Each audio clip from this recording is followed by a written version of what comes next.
How's it going, y'all? My name is Martin. This is my little creative adventure channel that I'm starting up. Just gonna do some, creative stuff. Trying to play with some video, doing some photo editing. So what we got going on here is there's a picture that I took of a monsoon the other day here in Arizona. This is kind of what it started off as, straight from the camera. Normally use Lightroom. I've been kind of playing around with different software for editing. This is On1PhotoRaw. I got the free trial of it, and I only have a couple days left on it. So I figured I'd play with it some more. I've got do have a trial of Lightroom. I used to pay for it. I kind of stopped taking pictures for a while, so I canceled it. But I've got a trial of it here. So I do have Lightroom we can compare to, and I've got DxO Photo Lab that I got a trial on, and then I have Photomator. So we'll kind of play around with these as we go along, see kind of what we like, if we can avoid spending the money on Lightroom, but if not, we will go ahead and continue to pay for Lightroom because it's what I am personally familiar with. So in this one, kind of made a rookie mistake. I should have started recording before I did all my edits, but I've already kind of done them. I kind of like where this picture is going at this point. So I did not use Brilliance AI or any of these like tone colors or noise and sharpening. I did turn lens correction off because with it on, I don't know, kind of pulled too much of the vignette out of the corners and stuff. So I like this look a little bit better. Turn it off. I did not add any noise or sharpening, as I don't think it's really necessary. As far as local adjustments goes, I did use the AI Flora mask and the AI Sky mask that On1 has, which is working pretty well. I am pretty impressed with that. So under here, I left the opacity at 100. Under the mode, I went to Haze Minus. That's the one that seemed to make it pop the most. There's a whole bunch of different options here. You've got like exposure plus, exposure minus, which that almost makes it a little bit too dark. Contrast plus, contrast minus, highlights up, highlights down. And you can stack these. You can make multiple layers and stack them. I'm kind of keeping it pretty simple. The midtones down one looks pretty good as well. Shadows down, shadows up, whites. So it's basically like a presets with the AI features to kind of give you a good look. I like this Haze Minus one, so that's kind of what I'm sticking with. There's noise ones, then you can have different temperature ones, which in this case are unnecessary. Same with saturation, vibrance, different temp modes down here.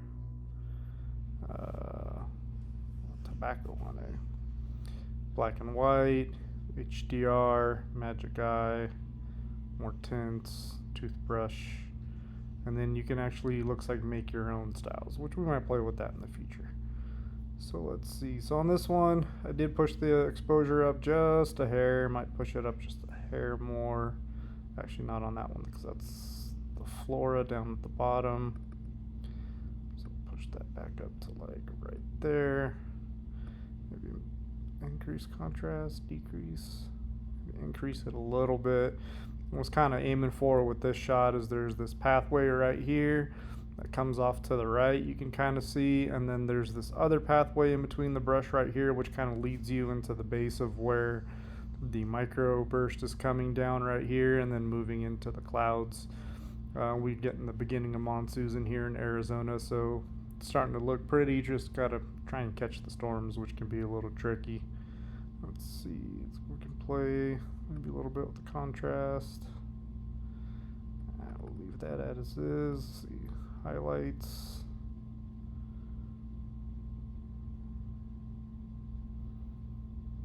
Maybe just a little bit more midtones.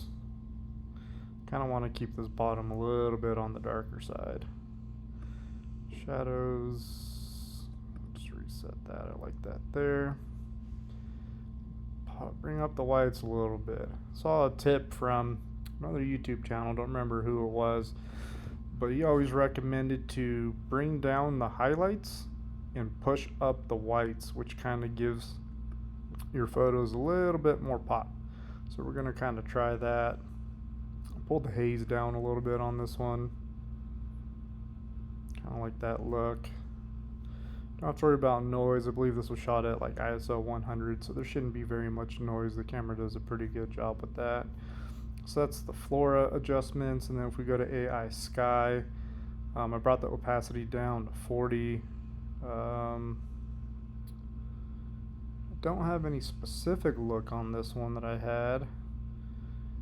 Just kind of like you can see if I turn it off, turn it on, it just added a little bit more contrast to the picture, kind of made the sky more blue, which out here in Arizona we get a whole bunch of blue skies.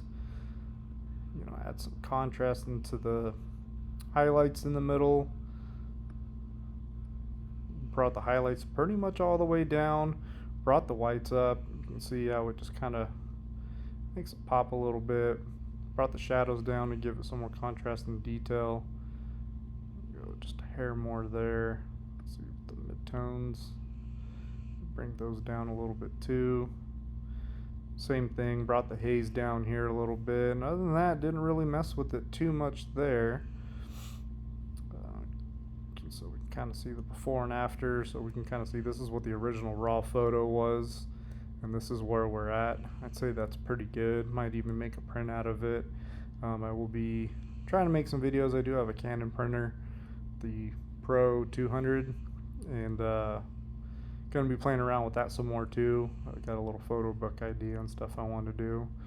And then all I did here was I added this bleach bypass effect, which this is what it looked like before, and it's something else that just kind of really made the clouds pop. I went on the darker section right here and played around a little bit of the brightness and the amount, added a little bit of saturation to it. Didn't really mess too much with the detail, kind of seems to add a little bit of sharpness down to the bottom, which is okay. You know, it looks pretty good. Everything down here is nice and sharp. The sky looks good. Got a little bit of a highlight out here from where that was. The sun was coming from this side, from the right side over here. That's pretty much it. I think I'm going to pretty much keep it like this. Haven't really played around with it. There's some sky swap. Don't need to do that. I think the sky's pretty good as it is. We'll turn that off. Just running on the main raw background layer. Nothing fancy there. And I think just gonna go ahead and approve it how it is. I've got my brightness at about 50%. That seems to be, if you're going to print photos, a good place to start is having your monitor brightness at 50%, because if you go much brighter, it makes the photo look a lot brighter. Don't know if this will capture with the screen capture or not, but it'll end up being really dark when you go to print. So if you have this at like 50%, maybe a little bit less, you can kind of see where you're at, maybe even add a little bit of exposure to it, which that's not looking very good there.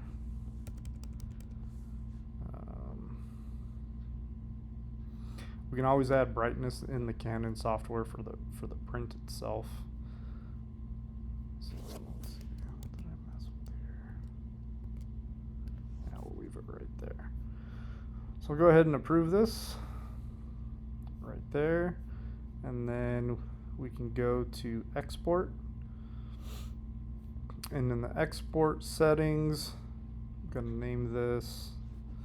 This was taken on, I believe, the 15th. So we'll go Monsoon, July 15, 2025.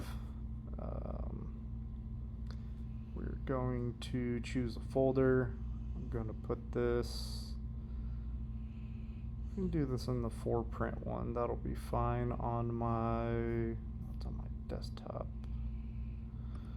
Open this up. Go to photography 2025. We got our Monsoon. And then we'll add a new folder. We'll go to print and hit create. Add it to that folder. In this setting, I'm going to leave it as a TIFF file, 16-bit Pro Photo RGB. That gives you the most color range and kind of minimizes banding in the picture when you go to print it. And then we can go ahead and hit export.